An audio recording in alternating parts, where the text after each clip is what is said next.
My father was orphaned and raised by aunts in Chicago. Met my mother, who was a farm girl from Iowa, at Iowa State. They were stationed at the Lincoln Airfield, the Army Air Corps base in Lincoln during the war, which is where I was born in '43.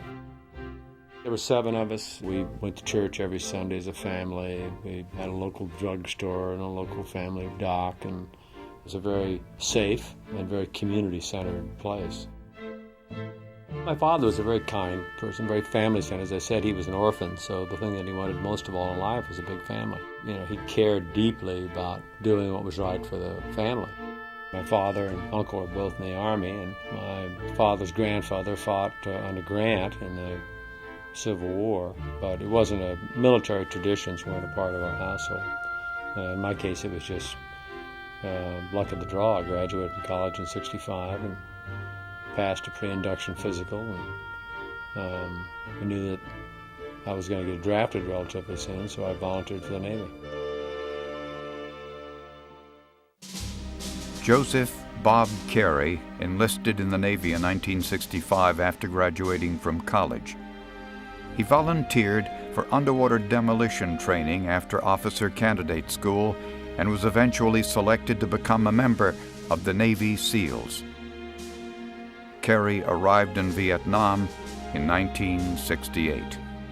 By the following year, his SEAL team was operating in the Mekong Delta. Their missions included setting up ambushes, abducting high-ranking officers, and gathering intelligence. They called themselves Carey's Raiders. On March 14, 1969, Naval Intelligence briefed Carey on an operation in the area near Nha Trang Bay.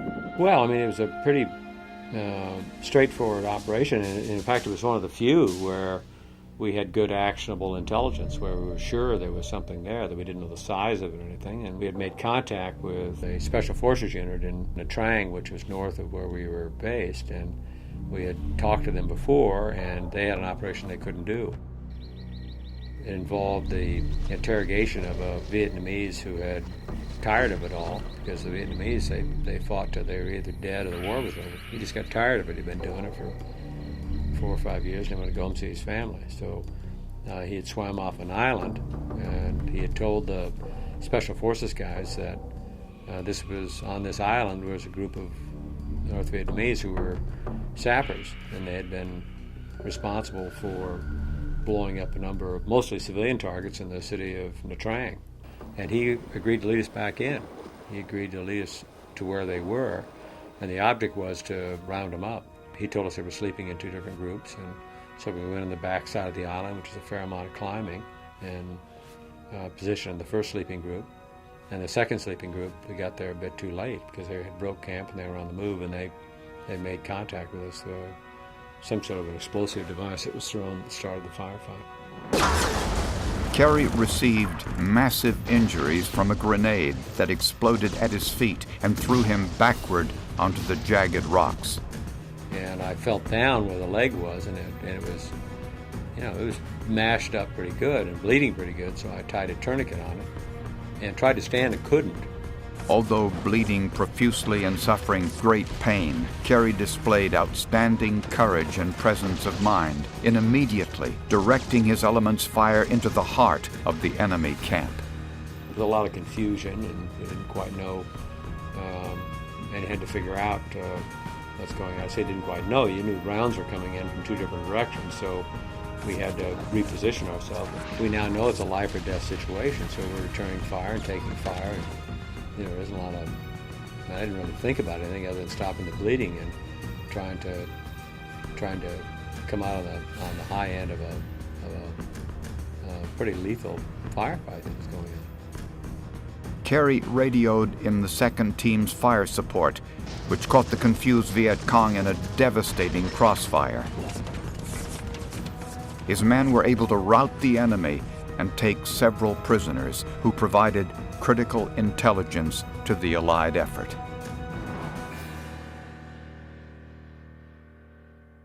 There are some rare people who don't appear to have any physical fear at all. I don't happen to be one of those, so and I think most of us aren't. So Soldiers, know that,